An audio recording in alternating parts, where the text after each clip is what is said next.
nueva biblioteca del niño mexicano. La campaña democrática de Madero, por Ignacio Padilla.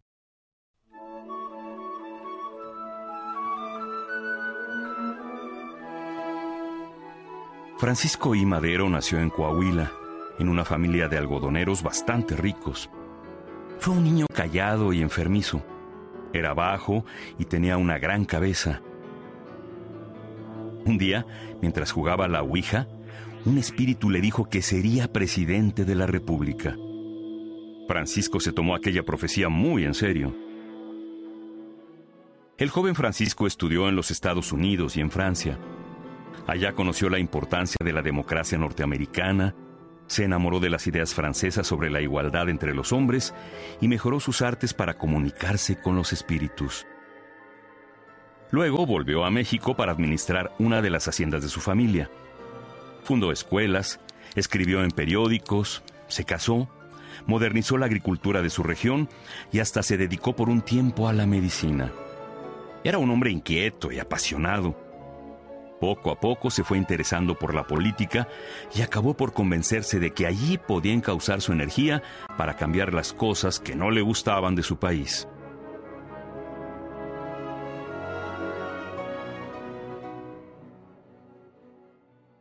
En ese entonces México se encontraba en una tensa paz que daba la apariencia de orden y progreso.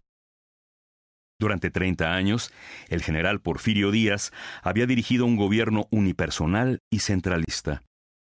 Las elecciones eran protocolarias y la educación era deficiente.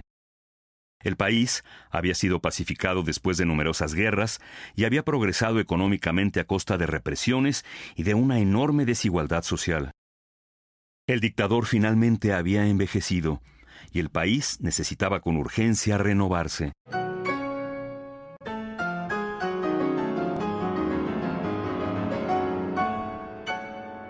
En 1908, Díaz cometió un error que iba a costarle muy caro.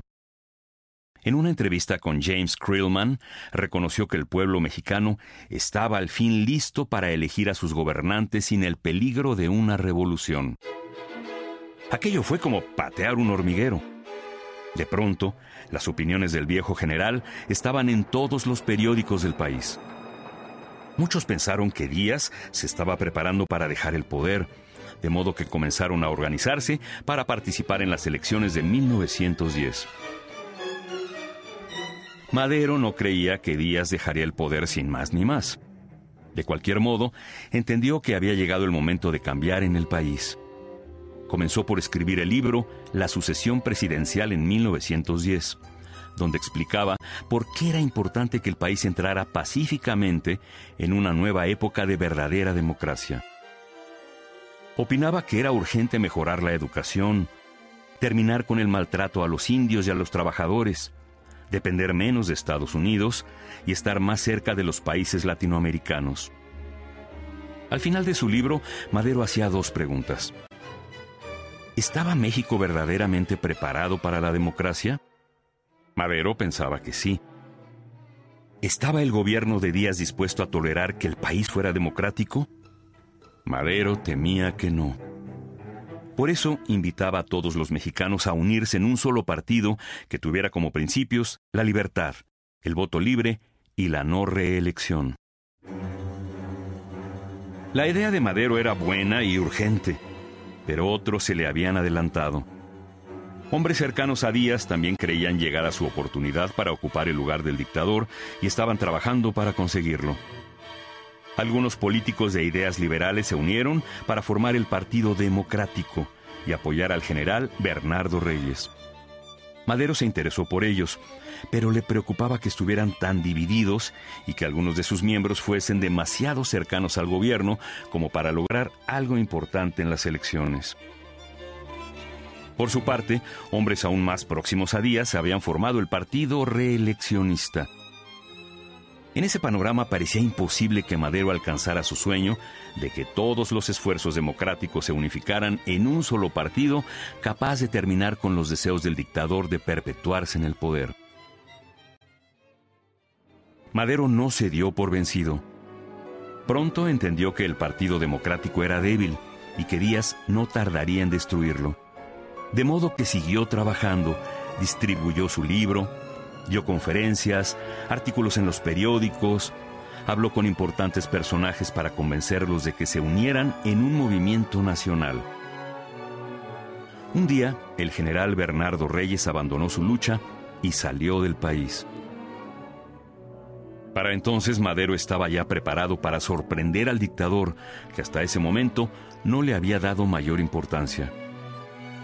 En mayo de 1909, Madero fundó con sus compañeros el Centro Antirreeleccionista, que defendía los principios democráticos e invitaba a otros grupos independientes a unírseles.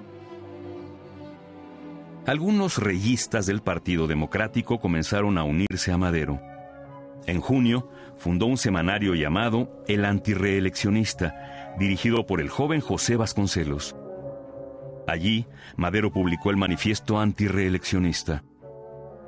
3 días después comenzó una intensa campaña política para alcanzar el cambio democrático en las elecciones del siguiente año. Madero comenzó su campaña en Veracruz, donde no le fue muy bien. Las cosas mejoraron cuando llegó a Yucatán, donde conoció a José María Pino Suárez, quien compartía sus ideas y que había de seguirlo hasta la muerte. Juntos alzaron el vuelo en Yucatán, Campeche y Tabasco, donde consiguió el apoyo de numerosos liberales e instaló con ellos varios clubes antirreeleccionistas. Siguió cosechando éxitos en Tampico y Monterrey. En Coahuila se le unieron más reyistas desilusionados y muchos liberales entusiasmados con la noticia de que la campaña del partido reeleccionista había fracasado en Guadalajara. Las cosas habían empezado bien, pero iban a complicarse. El partido se estaba quedando sin fondos y el gobierno había comenzado a arrestar a muchos de sus miembros. Algunos comenzaban a pensar que sería mejor iniciar una lucha armada.